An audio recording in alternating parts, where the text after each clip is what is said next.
মোটরসাইকেলে অ্যাক্সিডেন্ট বেশি হচ্ছে এবং ইজি বাইকগুলো 3 চাকা এগুলো অ্যাক্সিডেন্টের মূল কারণ। এবং এবার এ পর্যন্ত যত অ্যাক্সিডেন্ট হয়েছে মোটরসাইকেলে সবচেয়ে বেশি, এরপরে ইজি বাইক। এখন বেপরোয়া ড্রাইভিংও আছে, সেটাকেও বাদ দেওয়ার কোনো উপায় নেই। শহরেও ঢাকা সিটিতেও সচিব সাহেবকে আমি বলবো দ্রুত নীতিমালাটা করা প্রয়োজন, কারণ সারা দেশে লক্ষ লক্ষ লক্ষ এই যে 3 চাকার গাড়ি, মোটরসাইকেল, এগুলো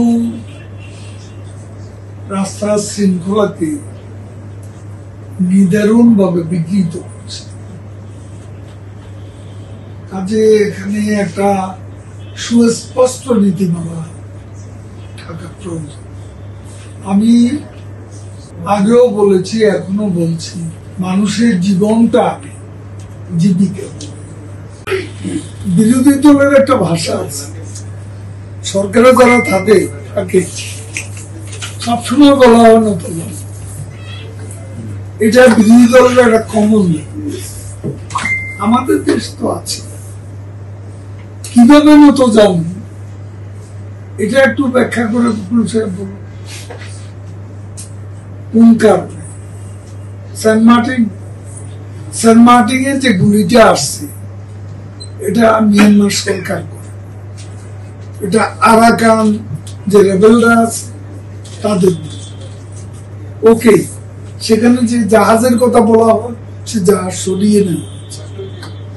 আমরা ক্ষমতায় আছি, 25শে আগস্ট রোহিঙ্গারা স্রোতের মতো আসছিল, তখনও অনেকে চেয়েছে, তারা কিছু কিছু প্রভোকেশনও দিয়েছে, আমাদের আকাশ সীমাও কখনো কখনো অতিক্রম করেছে। প্রাইম মিনিস্টার তখন ওয়াশিংটন।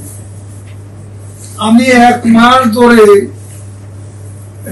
কক্সবাজার, এবং তখন সমস্ত বাহিনী প্রধানদের তিনি প্রতিদিনই ফোন করতেন যে কোনো অবস্থাতে আমরা যেন যুদ্ধে মিয়ানমার প্রভোকেশন দেয়, তাদের সাথে আমরা আলাপ আলোচনা করি, সমাধান করব, আমরা যুদ্ধে জড়াবো না। এটা আমাদের দেশের জনগণের চায়।